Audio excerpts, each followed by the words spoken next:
Welcome, dear viewers, to another episode on Factora Official, your go-to channel for everything food. Today, we'll embark on a journey to uncover the intricacies of cheese, a delicious staple that has stood the test of time. This journey takes us back to a time before written history, where our ancestors discovered the joy of turning milk into this delightful delicacy. Can you blame them? Cheese is, after all, the ultimate comfort food. From the rolling pastures of Switzerland to the quaint farms of France, the art of cheesemaking has evolved, each process adding a unique layer of complexity and flavor to the final product. Whether it's the creamy brie, the sharp cheddar, or the blue-veined Roquefort, each cheese tells a story of its own. So, are you ready to delve into the world of curdling, cutting, and aging? Well, buckle up because we're about to get cheesy. So, how do we transform the humble milk into a block of cheesy goodness? Let's start at the very beginning. First things first, we need milk, but not just any milk. This is where the cheese journey begins, and the type of milk used can greatly influence the flavor of the final product. It could be cow, goat, sheep, or even buffalo milk. Each lends its own unique taste and texture to the cheese, which is why we have such a delightful variety of cheeses in the world.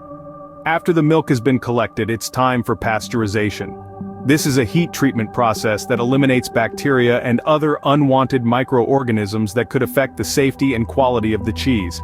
It's like giving the milk a warm bath before it starts its transformation. Next, we introduce cultures into the milk.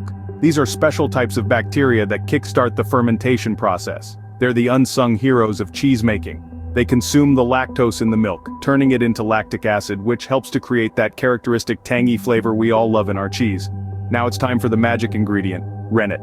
This is a complex set of enzymes that causes the milk to coagulate or thicken, forming what we call curds. It's like the milk decides to throw a party, and the rennet is the DJ, getting everyone to come together and have a good time. And voila, we have curds. But these curds are still swimming in a lot of liquid called whey. This is where our cheese is at the moment, a curdled milk bath. It might not look like much yet, but remember, Rome wasn't built in a day, and neither is a wheel of cheese. So we have our curdled milk, but we're far from done. It's time to cut the curd and see what happens next. After our milk has curdled, it's time for a little cheese workout. Now this isn't your regular gym session. You won't find any dumbbells or treadmills here. Instead, we're talking about a cheese workout, and it's all about cutting the curd. And when it comes to slicing and dicing, the size of the curd pieces plays a crucial role in the texture of the cheese. The finer the curd, the harder the cheese. It's a cutthroat world in the cheese industry. Who knew? Once the curd is cut to perfection, it's time to turn up the heat. That's right, we're cooking the curd. And just like you don't want to overcook your pasta, you don't want to overcook your curd. The temperature and duration of cooking determines the hardness of the cheese. A low, slow heat gives us a soft, creamy brie, while a high, quick heat results in a firm, crumbly cheddar. It's a delicate balance, a dance of heat and curd, if you will. Now, with the curd cut and cooked, we're left with whey, a liquid that we need to drain off. This is the cheese's moment of transformation, the moment it starts to look like, well, cheese. With the curd cut and cooked, our cheese is starting to take shape. But we're not done yet, there's still the aging process to tackle. Now, we're on to the final stretch. It's time for our cheese to grow up and develop its unique character.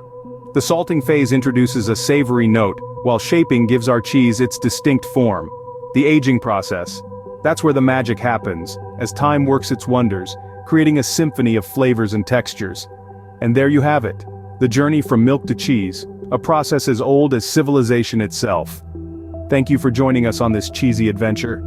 Don't forget to subscribe to Factora Official for more tasty tales and food facts. Stay curious, stay hungry.